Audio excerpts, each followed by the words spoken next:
Good morning, வணக்கம், நமஸ்காரம். இன்னைக்கு ஒரு முக்கியமான புதிய ஞானம் கிடைச்சிருக்கு. இது எப்படின்னு கேக்குறீங்களா? சீனியர் சிட்டிசன்ஸ்னு யார சொல்லலாம், சொல்லக்கூடாது. எல்லாரையும் சொல்லக்கூடாது. அதாவது நான் இதுவரைக்கும் நான் போட்ட பதிவுகள்ல 60க்கு மேல 60 வயசுக்கு மேல அப்படின்னா சீனியர் சிட்டிசன்ஸ் அப்படின்னு போட்டுட்டு இருந்தேன். நேத்திக்கு ஒரு நண்பர் 60ல இருந்து 65க்குள்ள இருக்கும். எனக்கு ஒரு தெளிவு கொடுத்தார். யார சீனியர் சிட்டிசன்னு சொல்லலாம். இந்த 60க்கு மேல 90 பிளஸ் அப்படி ஒரு ரேஞ்ச வச்சுக்கணுமா. ஏன்னா அவர் ஃபர்ஸ்ட் அதான் சொன்னார். Age is only a number அப்படின்னா. சரி சார், அது எல்லாருமே நிறைய பேர் நான் சொல்லி கேள்விப்பட்டிருக்கேன். Age is only a number. அது என்ன நம்பருங்கிறத இன்னொரு வீடியோல பார்ப்போம். அப்புறம் ஒரு தெளிவான ஒரு புது ஞானம் கொடுத்தார் எனக்கு. 60ல இருந்து 69 வரைக்கும் அப்பர் மிடில் ஏஜ், 70ல இருந்து 79 வரைக்கும் டாப் மிடில் ஏஜ்,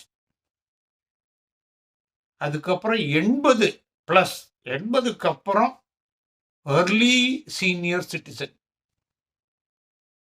அதுக்கப்புறம் 90க்கு அப்புறம் தான் சீனியர் சிட்டிசன் அப்படின்னு.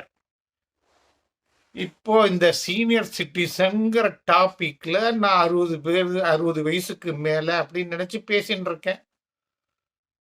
அது இனிமே அவருடைய அறிவுரைக்கு அப்புறம் கொஞ்சம் மாத்திக்கணும் போல இருக்கு. அதுவும் கோயம்புத்தூர் வட்டாரத்துல ஏகப்பட்ட சீனியர் சிட்டிசன் கம்யூனிட்டி போட்டி போட்டு கூப்பிடுறா, வாங்க வாங்க எல்லாம் சீனியர் சிட்டிசனுக்கு அப்படி பண்றோம் இப்படி பண்றோம் அப்படின்னுட்டு. இது மாதிரி தான்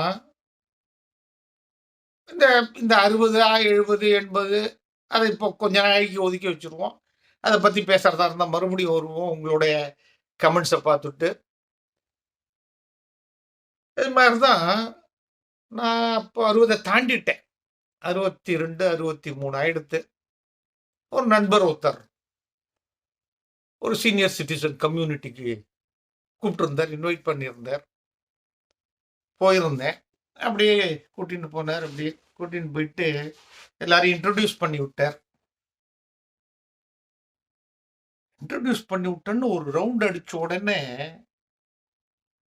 கொஞ்சம் ஒரு மாதிரி பயம் வந்து கொடுத்து, ஒரு நம்பிக்கை அவநம்பிக்கை வந்து கொடுத்து, நம்ம மேலேயே ஒரு அவநம்பிக்கை வந்து கொடுத்து.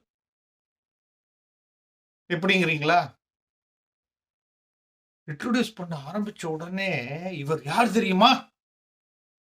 இவர் அங்க சோ டெல்லியில அப்படி இருந்தார். சரி சார். இவர் கலிபோர்னியால இவர் என்ஆர்ஐ. சின்ன வயசுலயே அமெரிக்கா போயிட்டு இப்ப இந்தியாவுக்கு திரும்பி வந்துட்டார். He holds an American passport and he has occupied such positions. இவர் யார் தெரியுமா? இவர் அந்த இதுல சூப்பரிண்டெண்டன்ட் அப்படின்னு ஒவ்வொருத்தரையும் இந்த போஸ்ட் எல்லாம் கேட்கும்போது, அதுக்கு நடுவில் என்னையும் ஒருத்தர் கேட்டார், நீங்க என்ன அப்படின்னார். நான் ரொம்ப வருஷமா ஒரு ஃபார்மா கம்பெனியில், ஃபார்மா கம்பெனின்னா மெடிக்கல் ரெப்ரசன்டேட்டிவா அப்படின்னார். அந்த அந்த அந்த துணியில அவரோட அந்த அந்த இது தெரிஞ்சுது. அப்புறம் நான் பொறுமையா சொன்னேன், ஆமா நானும் இப்போ இல்லை, ஒரு காலத்தில் மெடிக்கல் ரெப்ரசன்டேட்டிவா தான் என்னோட கேரியரை ஸ்டார்ட் பண்ணேன் அப்படின்னு.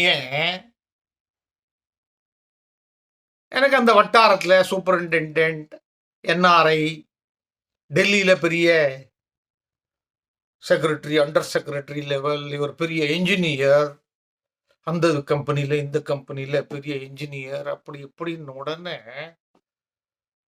வெளியில வரும்போது இப்படி யோசிச்சுட்டே வந்தேன். வயசாயிடுத்து, 60 வயசாயிடுத்து, 70 வயசாயிடுத்து, 80 வயசாயிடுத்து. ஆனா இந்த கிரீடத்தை இன்னும் கழட்ட முடியலையே.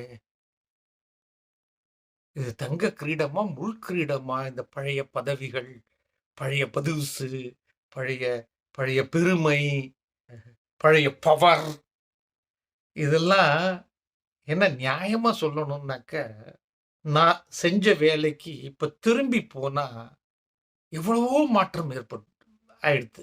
எவ்வளவோ மாற்றங்கள். ஒவ்வொரு வருஷமும் ஒவ்வொரு துறையிலயும் ஒவ்வொரு டெக்னாலஜி எவ்வளவோ மாற்றங்கள் நடந்துட்டு இருக்கு. நான் ஃபர்ஸ்ட் இதுல சொன்னேன். பூமரங்கிள்னுட்டு பெருமையா சொன்னேன். போஸ்ட் கார்டு, டெலிகிராம் அதெல்லாம் பார்த்து, ட்ரங்க் கால் அதெல்லாம் பார்த்து வந்தவங்க நாங்க பூமரங்கிள்னு பெருமையா சொன்னேன். அத பெருமையா சொல்ற அதே டயத்துல உலகம் மாறிண்டே இருக்கு. இந்த மாற்றத்துல நம்ம இப்ப புது மாற்றங்களுக்கு எவ்வளவு தூரம் ஈடு கொடுக்க முடியும்? அப்படி இருந்தேன், இப்படி இருந்தேன். அங்க போய் திரும்ப ஒரு நாளைக்கு இருக்க முடியுமா? அப்படிங்கிறது பெரிய சந்தேகம் தான். அதனால வெளியில வரும்போது நான் ஒண்ணு முடிவு பண்ணேன்.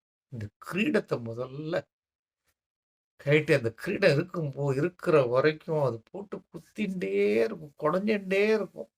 இங்க இல்ல, மண்டையில இல்ல. மண்டையில தான் ஒண்ணுமே இல்லையே இப்போ. உள்ளுக்குள்ள மனசுக்குள்ள போட்டு குடையும். யார் தெரியுமா நீ? நீ யார் தெரியுமா? நான் யார் தெரியுமா? அப்படின்னுட்டு.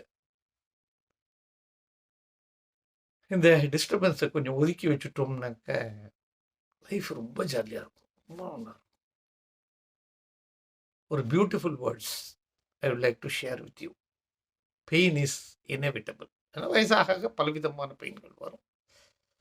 மனசுக்கு, புத்திக்கு, உடம்புக்கு. Pain is inevitable, but suffering is optional. மீண்டும் சந்திப்போம். நன்றி.